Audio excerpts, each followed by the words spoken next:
Bien chicos, a ver, continuando con este nuevo periodo que ya les había mencionado, ¿no? Recuerden que salíamos de un periodo de constantes golpes de Estado, dos bandos, liberales, conservadores, que se pasaban el gobierno, ¿no? No se centraban en gobernar, no se centraban en estabilizar nuestro país, no se centraban en desarrollar una economía estable, ni industria, nada. Se concentraban básicamente en obtener el poder, ¿no? Entonces, durante todo ese tiempo, que fue un largo tiempo, ya lo sabes, ¿no? Estaban en constante enfrentamiento, guerras civiles, conflictos bélicos, pero no se llegaba a nada, no se conseguía nada positivo. Lo que un grupo avanzaba, el otro grupo lo reducía a cero.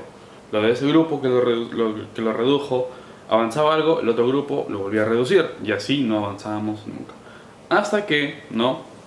Durante el último gobierno ya no de Gamarra, ¿no? Se logra descubrir que tenemos un recurso bastante importante y novedoso para nosotros. Nosotros en nuestra ignorancia, no vamos a saber que esto era tan importante, no por lo menos en esa primera instancia. Posteriormente sí vamos a reconocer su potencial. Sin embargo, en primera instancia no. Bien, vamos a conocer el guano, que fue, digamos, durante un buen periodo de años, un recurso bastante importante y que sobre todo que nos dio bastante dinero. Bien, ¿qué se hizo con ese dinero? Recuerda, estamos en Perú. El dinero se trabajó bien, no se trabajó bien, hubo corrupción. Vamos a ver qué pasó. Bien, entonces el día de hoy vamos a hablar acerca de ese periodo. La prosperidad falaz, como ya lo habrás leído por ahí. Bien, la prosperidad falaz es un periodo que duró desde 1845 hasta 1872. Muy bien, este periodo también es llamado como la era del guano. Bien, la era del guano. ¿Por qué crees la era del guano? ¿Por qué crees que te dije en el video anterior que el guano iba a ser el protagonista? Bien, no el Perú, no su gente, el guano y lo que se hacía con él. Entonces, es ahí donde nosotros tenemos que dar cuenta. En esta clase solamente vamos a explicar los aspectos generales, las características, ¿no?, económicas y sociales, que es lo más determinante, ¿no?, y un poco el concepto. A ver, primero te contextualizo. Durante esta época, Inglaterra ya se estaba levantando, ya era una de las economías más fuertes y más importantes de toda Europa. Bien, y era nuestro principal aliado al momento de hacer compra y venta de este guano. A nivel político, ya habíamos salido de este periodo de golpe de Estado, habíamos salido del periodo de conflictos. Abro paréntesis, apunta lo que estoy diciendo, cierro paréntesis. Entonces, el Perú estaba un poco más estable a nivel político. Recuerda, había llegado, ¿qué presidente? Ramón Castilla, ¿no? Ramón Castilla llega con todo un plan de gobierno, ¿no? Obviamente cambiando todo lo que los anteriores presidentes habían hecho, y va a estabilizar un poco la institución del Ejecutivo. Recuerda, los liberales y conservadores se enfrentaban, ¿no? Un presidente fuerte, no, un Congreso fuerte, no, un presidente fuerte. Entonces estaban así, enfrentándose. Sin embargo, con Castilla ya se va a lograr tener a un presidente fuerte y un Congreso que fiscaliza y que observa. Ahora, fue un buen gobierno, ya lo vamos a hablar en su momento. Sin embargo, vamos a ver las características generales. Bien, ya te expliqué un poco el contexto político, ahora vamos con lo general en economía. Primer concepto, prosperidad falaz. Fue un periodo en el que el Estado peruano obtuvo altos ingresos producto de las exportaciones del guano. Bien, exportaciones del guano, pero, siempre hay un pero, no se promovió el desarrollo industrial. Bien, historia universal. Nosotros ya tocamos el tema de la Primera Guerra Mundial. Los países europeos, ¿qué habían hecho antes de la guerra, ¿no? Todo ese periodo. Habían desarrollado industria, perfeccionado su tecnología y muchas cosas más. El Perú, lejos de hacer eso, hizo otras cosas. Se dedicó más a la agricultura, se centró en la exportación. Tenía un producto nuevo y lo exportaba, lo vendía. Le importaba el dinero rápido, pero no pensaba a un largo plazo. No tenía un proyecto de industria para que el Perú pueda levantarse, ¿no?, como lo hizo, por ejemplo, Estados Unidos. Entonces, no se pudo hacer aquí. Bien, no promovió el desarrollo industrial. ¿Ok? Hubo mucho ingreso de dinero con la exportación del guano durante mucho tiempo. El Perú era uno de los países más ricos de toda Sudamérica. Bien, pero no se hizo nada a largo plazo. Vamos a explicar. Características. A nivel económico, obviamente, esto ya lo repetí, hay grandes ingresos. Muy bien, el Perú va a tener muchos ingresos. ¿Gracias a qué? A la venta del guano, obviamente, venta del guano. Sin embargo, va a haber un proceso de venta. ¿Tú cómo vendes, por ejemplo, una cosa? Viene alguien a comprar, le ofreces el producto, le gusta, le atrae y se lo lleva, te pagan un monto y acabó. Sin embargo, para el área del guano, la venta va a ser un poco más compleja, ¿ok? Va a haber un representante europeo que se va a centrar en nuestro país y nosotros como Estado vamos a comercializar con ese representante.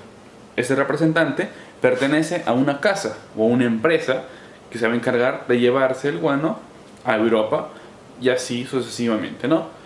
La persona con el Estado con la casa y la casa se la lleva a Europa y así vamos a manejarnos siempre. Ahora, inician los contratos. Esta venta, como es muy grande, se va a hacer a través de contratos. Durante el gobierno de Gamarra ya se había firmado uno, ¿te acuerdas? El contrato Quirós, ¿no? Muy bien. Primero, se va a dar el sistema, bueno, obviamente ya hablando de ya dentro de este periodo, ¿no? Saliendo luego el contrato Quirós, vamos a cambiar el sistema, ¿no? El contrato Quirós, te explico también un poco. Era un contrato que, si bien se llevaba grandes cantidades de guano, el Perú tenía un montón, ¿no? Sin embargo, nos pagaba un monto muy bajo, como te dije un poco en el video. Bien, el Perú no sabía qué es lo que estaba vendiendo, no sabía el potencial enorme que tenía en esa primera instancia, así que lo va a vender a un precio bajo. Sin embargo, en este periodo, ya con Ramón Castilla, el Perú va a aprovechar la potencialidad y va a subir el precio y se va a beneficiar mucho. ¿Ok? Vamos. Inician los contratos, obviamente, a través del sistema de consignaciones. ¿Qué es el sistema de consignaciones? Va a ser lo que va a reemplazar al contrato Quirós. Bien, esto lo va a hacer Ramón Castilla. Ahora, apunta esto con lápiz también. El sistema de consignaciones es el sistema que más dinero le produjo al Perú, que más dinero causó, es el sistema que causó, discúlpeme, que el Perú tenga más dinero, ¿ok? El Perú ganó mucho más con este sistema, no con Quirós y no con lo que venía después, sino con este sistema. Atento ahí, ya lo apuntaste. Primero, el sistema de consignaciones va a tener dos periodos fundamentales. Primer periodo, la casa que va a extraer el guano, se la va a llevar, va a ser una casa extranjera, una casa inglesa, y en el segundo periodo va a ser una casa peruana, ¿no? Una empresa nacional. Del 45 hasta el 62, 1845 hasta 1862, la casa que se va a llevar el guano va a ser la casa Gibbs, o casa Gibbs, como quieres decirlo, en Inglaterra. Y en el segundo periodo, del 62 hasta el 69, unos 7 años nada más, los consignatarios, sede consignatarios, los consignatarios nacionales. ¿Ok? Entonces, desde el 45 hasta el 69 fue con el sistema de consignación. ¿En qué consistía? El Perú tenía el guano, chévere. La empresa extranjera o nacional quería el guano. Sí, lo quería. ¿Qué hacía? Te pagaba un monto, que tú lo definías, tú eres el dueño, recuerda. Te pagaba un monto y por ese monto llegaba al lugar, extraía el lugar, cargaba el lugar, extraía el guano, ¿no? Cargaba los baúles, digamos, ¿no? En lo que se lo lleven, y en los barcos directo para Inglaterra. Ese era el sistema de consignaciones. Por ello nos pagaban un monto, es decir, nosotros ganábamos dinero sin tener que hacer nada. Ellos hacían todo el trabajo. Bien, y nos pagaban por eso. Para ellos era súper beneficioso, ¿ok? Entonces eso nos va a beneficiar bastante. Bien, luego de esto, luego del sistema de consignaciones, ¿no? Hubo conflictos con los presidentes, ya te voy a explicar cuando hagamos el proceso, ¿no? Y cambiamos de sistema económico, cambiamos de sistema. Ya no va a ser el sistema de consignaciones, no, va a ser ahora un monopolio. Esto se va a instaurar durante el gobierno de José Balta, lo vamos a mencionar también. El monopolio no fue muy beneficioso para el Perú. ¿Por qué? El Perú ya estaba en sus últimos años de prosperidad falaz, ¿no? ¿Qué había pasado? No había aprovechado el dinero, entonces tenía que pagar sus deudas. Recuerda, habíamos estado por constantes guerras, el Perú no tenía mucho dinero económico. Gracias a que teníamos dinero, tributo indígena, ¿te acuerdas? ¿No? Entonces no había mucho ingreso. ¿Qué se hizo con el dinero? Ahorita te explico. Pero el monopolio que inició con José Balta va a beneficiar ¿para qué? Lo que nos pagaban, ¿no? O ya lo que cobrábamos por el guano que se iban a llevar, Un gran porcentaje era para pagar la deuda externa. ¿Ok? Para pagar la deuda externa. Todo el dinero que nos habíamos gastado y prestado, ¿no? Una gran parte de lo que cobrábamos por el bono va a pagar eso. La casa que lo extrae no nos va a pagar a nosotros, sino va a pagar la deuda externa. Y el porcentaje que sobra nos va a caer a nosotros. Nos vamos a ganar mucho menos. Bien.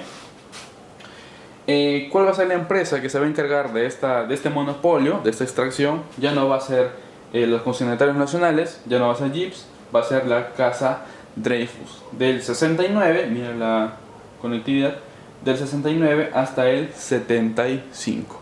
¿Qué pasa luego del 75? Cambiamos de sistema, ya no es el guano, va a ser el salitre y arranca con la guerra con Chile. Bien, vamos. Ahora sí te explico.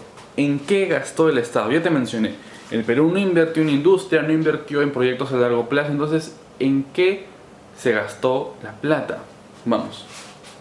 El 29% de todo el ingreso, ojo, te hablo de todo el periodo, no solamente de un año, de todo el periodo. El 29% de todo lo que ingresó se gastó en burocracia civil. ¿Qué es burocracia civil? El sueldo y la contratación de más congresistas, de más presidentes, de más representantes del Estado, de funcionarios públicos, todo el sistema burocrático, es decir, ¿no? Los que trabajan ahí también, los secretarios, las secretarias, los asesores, todos, en el sueldo y en la contratación. Se gastó en eso, chicos, imagínate, en sueldos. ¿Por qué? ¿No? 29% burocracia civil, 24.5% burocracia militar. También se amplió el sistema y la gente que trabajaba en el sistema militar, no solamente el ejército, también la marina, ¿no? Y obviamente el ejército de tierra. Entonces se amplió la base de personas que trabajaban y también se gastó más en sueldos. Mira, 29 a 24, ¿bien? Más de la mitad solamente en sueldos, más de la mitad de tantos años de ingresos solamente en sueldos. A mí me desespera, la verdad. Ahora, luego, el 20% en política ferroviaria, ¿no? Esto fue algo bueno también. En construir ferrocarriles que comunicasen las minas de la sierra con la ciudad de Lima, ¿no? Que comunicasen una empresa en la sierra con los puertos, ¿no? Para poder exportar. Bueno, sirvió, pero luego te vas a enterar que no sirve para nada. Pero no te quiero spoilear nada, así que lo dejamos para después. ¿Sí? 20% en política ferroviaria y construir ferrocarriles. El 11,5% en pagar la deuda interna. Deuda interna, o sea, el Perú se debía a sí mismo. Los peruanos le cobraban al Perú. ¿Qué pasó? Te explico rápido. Mira, durante las guerras de independencia, ¿no? El Perú necesitaba mucho dinero. San Martín, Bolívar, chévere, necesitaban plata. ¿Qué pasó? Habían personas en nuestro país, obviamente, ¿no? Que tenían cierto dinero, cantidad de dinero. Prestaban. ¿Ok? Pero ellos le daban un bono, un papelito como un monopolio, y le decían, toma este bono. Más adelante, cuando se termine la guerra y todos estemos felices y tranquilos, el Estado y el gobierno te va a pagar. Préstanos, por favor. Y la gente prestaba. Chévere, esa es la deuda interna. Bien, pero ¿qué pasó? Casos de corrupción. Te explico. Estas personas que tenían un bono, era un bono antiguo y era un bono fácil de falsificar. Entonces, si en tu familia tú habías prestado dinero hace muchos años para la guerra de independencia, digamos que prestaste 100 soles, nada más. Solamente tú, solo tú, de toda tu familia. Imagínate cobrar 100 soles por todos los integrantes de tu familia. ¿Cuánto dinero extra que no te mereces te estarías llevando? Un montón. ¿Te das cuenta? Entonces, eso era lo que pasaba. Las familias que prestaron, ¿no? Falsificaban estos bonos antiguos de la guerra de independencia y les daban un dinero como si fuese deuda interna. O sea, se gastó mucha plata pagando a la gente que nunca había prestado nada. ¿Te das cuenta? Entonces, casos de corrupción, ¿no? Obviamente crisis fiscal, no había dinero, estábamos gastando en cosas innecesarias, pero a los peruanos de ese entonces no le importó más su dinero. ¿Bien? Obviamente también habían funcionarios públicos, las personas que trabajaban en la burocracia civil, que también se inventaron bonos y les pagaron dinero extra que no se merecía. ¿Te das cuenta? La corrupción nos persigue desde hace muchos años. Deuda interna, 11.5%. Deuda externa, el 8%. ¿Ok? Todo lo que nos habíamos prestado de otros países solamente el 8%. Y te cuento, las deudas externas las tenemos hasta el día de hoy. Nada más te voy a decir. Y por último tenemos eliminar la esclavitud y el tributo indígena, ¿no? El 7%. Lo que para mí es más importante, ¿no? Que es eliminar la esclavitud y el tributo indígena, que los indígenas solamente tienen para comer, y a pesar de que solamente tienen para comer, están tributando, solamente se eliminó el 7%. O sea, se utilizó el 7% del Estado, solamente el 7%, para que los indígenas dejen de pagar. Solamente el 7%. Sin embargo, el 50%,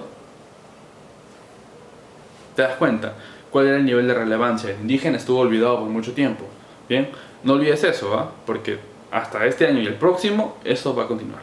Bien, entonces para eliminar a los amos de los esclavos y a los jefes de los indígenas, para reembolsarles lo que habían gastado en la crianza, ¿no? Y en el cuidado de los indígenas, el 7%. Bien, y por último vamos con la sociedad, chicos. Ya me estresé. Sociedad, esto es simple. Con el ingreso que va a haber, obviamente va a haber personas ricas. Eran personas ricas, como hay más plata, se van a hacer más ricas todavía. Bien, y van a formar empresas. Van a hacer en Lima y en Perú una élite comercial. Bien, élite comercial. A esta élite comercial, a este grupo de personas, se le va a conocer como la oligarquía del guano. Esta palabra, oligarquía, acuérdate. Recuerda en qué clase estamos empezando y acuérdate en qué clase va a terminar. El próximo año te voy diciendo. Bien, la oligarquía va a durar mucho tiempo. Son personas, son familias, pequeñas familias, 40 máximo, en todo el Perú, que tienen mucho dinero. ¿Y qué van a hacer con su dinero? Pues se van a dedicar a diversos tipos de empresas, ¿no? Van a formar empresas. Principalmente de dos tipos. Uno, haciendas azucareras, y dos, los bancos. ¿Ok? Así está el Perú durante todo este periodo. Ya en el proceso vamos a ir explicando unas cosas, ¿no? Vamos profundizando un poco más, pero por ahora nos quedamos aquí. Muy bien, nos vemos en la siguiente clase.